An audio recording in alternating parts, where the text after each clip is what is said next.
Baik, Assalamualaikum warahmatullahi wabarakatuh. Kami dari Waalaikumsalam. kami dari kelompok 8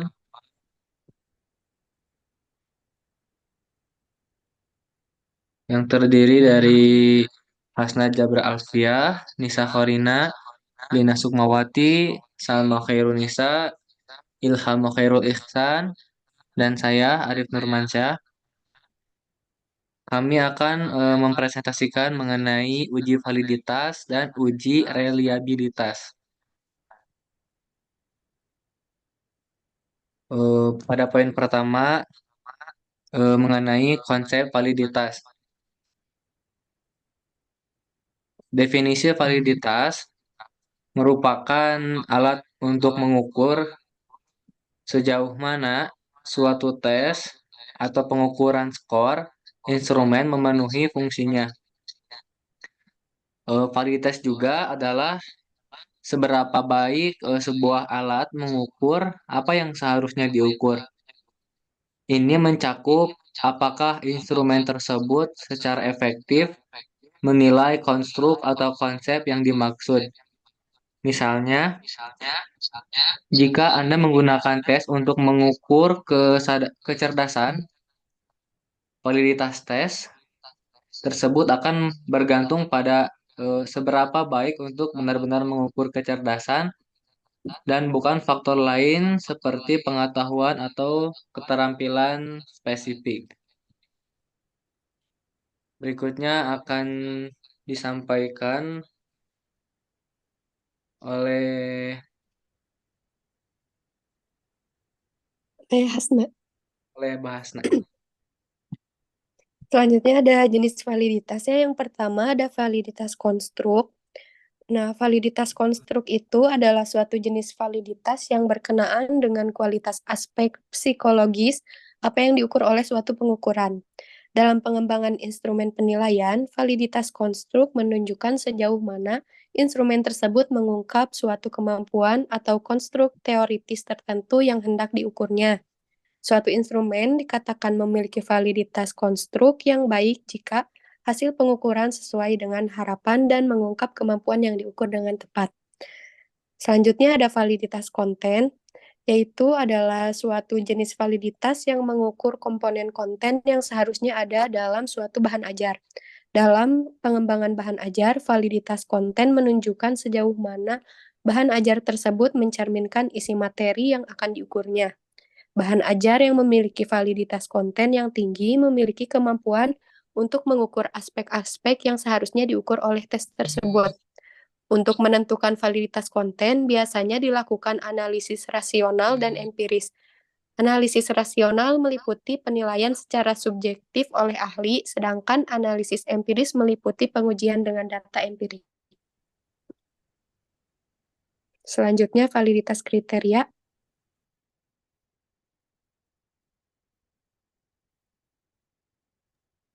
Validitas kriteria akan dijelaskan oleh saya.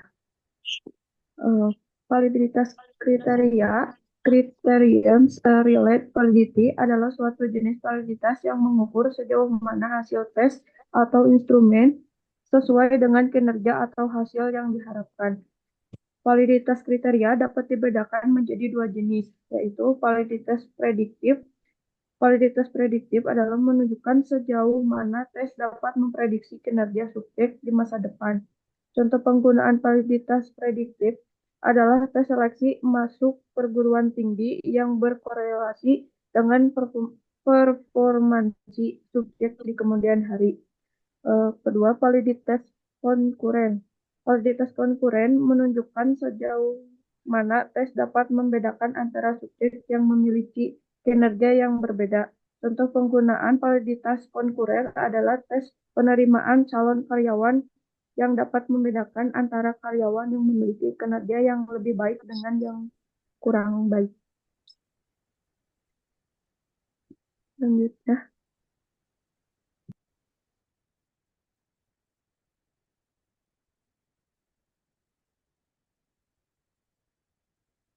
Selanjutnya, konsep reliabilitas yang akan dibawakan oleh Ilham. Konsep rehabilitas. Rehabilitas merupakan salah satu manfaat teknis yang dipakai dalam setiap penelitian, di mana reliabilitas menentukan sejauh mana suatu pengukuran dapat dipercaya karena kejagaannya.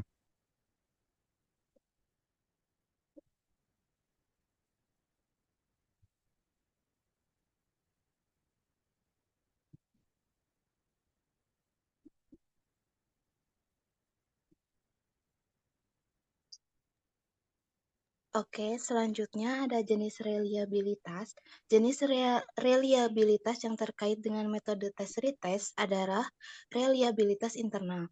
Reliabilitas internal menunjukkan sejauh mana suatu instrumen dapat menghasilkan skor yang konsisten dan stabil ketika digunakan pada subjek yang sama dalam waktu yang berbeda. Dalam metode tes retest, subjek penelitian mengerjakan tes yang sama sebanyak 2 kali dalam kurun waktu tertentu. Selanjutnya ada alpha Cronbach. Dalam analisis reliabilitas digunakan koefisien Cronbach alpha yang mengukur sejauh mana suatu instrumen dapat menghasilkan skor yang konsisten. Nilai Cronbach alpha yang tinggi menunjukkan bahwa instrumen tersebut memiliki reliabilitas yang baik. Batas umum untuk menentukan reliabilitas adalah jika nilai Cronbach alpha lebih besar dari 0,60. Maka instrumen tersebut dikatakan reliable. Selanjutnya akan dijelaskan oleh Nisa.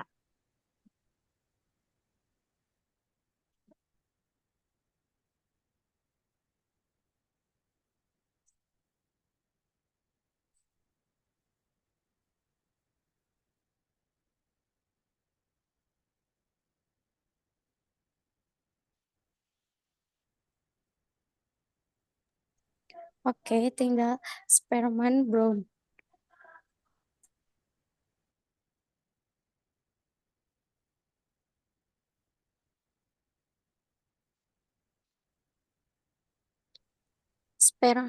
Jenis reliabilitas Sperman-Brown adalah suatu metode yang digunakan untuk mengukur reliabilitas instrumen penelitian dengan cara membagi tes menjadi 2 bagian yang sama dan kemudian menghitung koefisien kolerasi antara kedua bagian tersebut.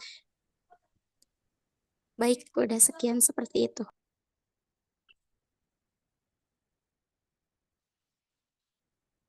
Dan berikut adalah contoh rumus kolerasi produk momen. Sebelumnya, contoh-contoh rumus berikut ini akan dijelaskan oleh Ibu, dikarenakan Ibunya tidak bisa masuk. Jadi mungkin eh, segini yang bisa kami presentasikan. Mohon maaf apabila kekurangan. Assalamualaikum warahmatullahi wabarakatuh. Waalaikumsalam warahmatullahi wabarakatuh.